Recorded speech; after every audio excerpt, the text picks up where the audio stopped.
Raymond Williams's work Marxism and Literature is an examination of the relationship between cultural practices, literary production, and Marxist theory. Across its chapters, Williams redefines traditional Marxist approaches to culture, moving beyond deterministic frameworks to a nuanced understanding of culture as a living, contested process.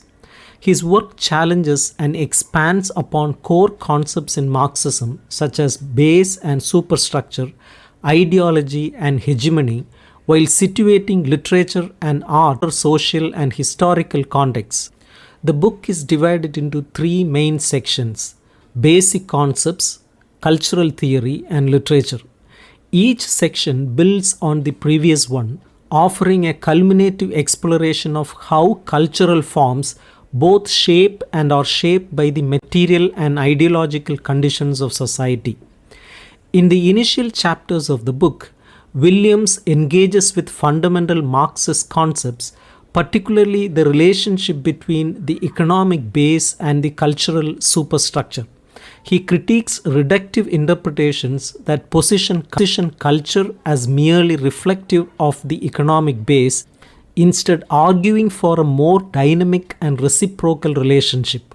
Williams emphasizes that culture is both a material and symbolic process created through human practices and experiences. He examines the concept of ideology, moving beyond its traditional association with false consciousness to view it as a lived system of meanings and values that structures how people experience and interpret their world. His approach broadens the scope of ideology to include its presence in everyday cultural practices, thus situating it at the center of social life. An important contribution in this section is Williams's reworking of Antonio Gramsci's concept of hegemony. Rather than viewing hegemony as a fixed state of domination, Williams emphasizes its ongoing dynamic nature. Hegemony involves not only the imposition of ruling class values, but also the active consent and participation of subordinate groups. This process is never complete or uncontested. Instead, it is marked by continuous struggle and negotiation. Williams's interpretation of hegemony allows for the coexistence of resistance and adaptation, highlighting the complexities of power relations in cultural practices.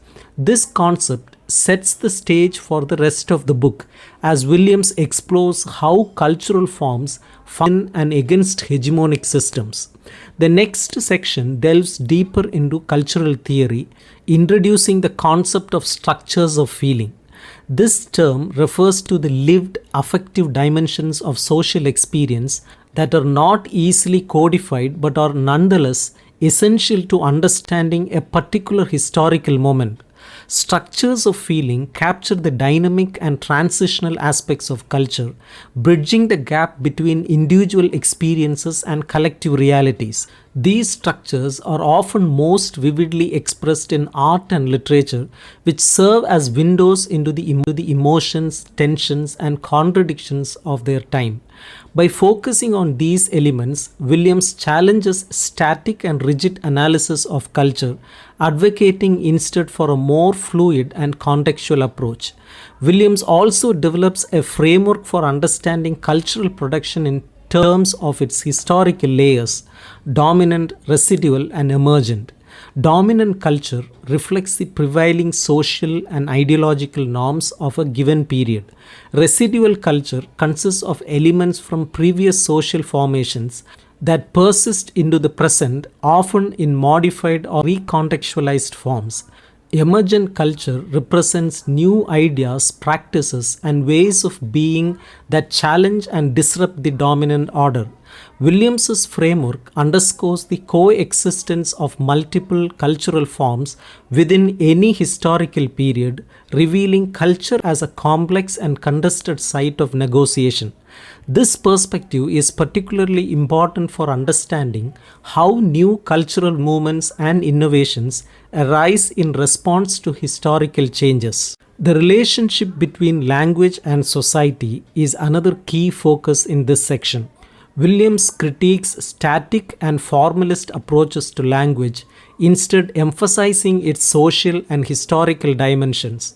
He argues that language is both a means of communication and a medium of power, deeply intertwined with social hierarchies and ideological structures. Through language, dominant ideologies are disseminated, but it also provides a space for resistance and creativity. Williams's analysis of language as a social practice aligns with his broader view of culture as a dynamic and active process shaped by human agency and historical context.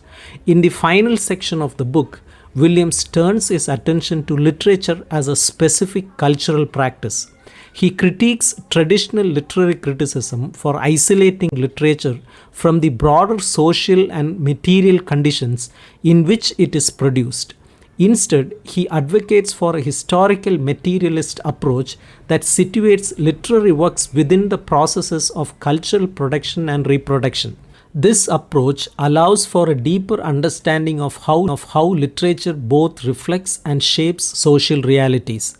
Williams emphasizes the importance of form in literary analysis, arguing that literary forms are not merely aesthetic choices but are deeply connected to the social and historical conditions of their production.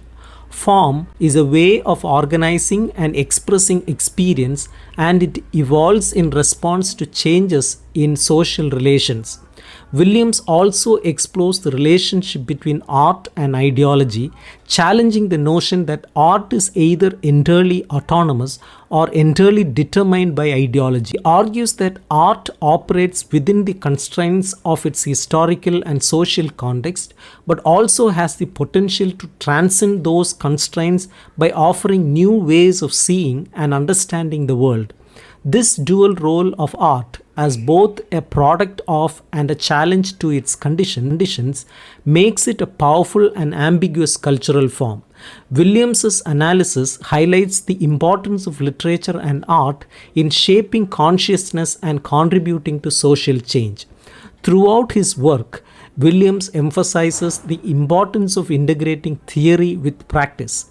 Its abstract and deterministic approaches to cultural analysis, advocating instead for a grounded and contextual understanding of culture as a living process. His work bridges the gap between Marxist theory and literary criticism, offering a framework that is both rigorous and flexible. By situating culture within the material and ideological struggles of society, Williams provides a powerful lens for understanding the role of literature and art in social transformation.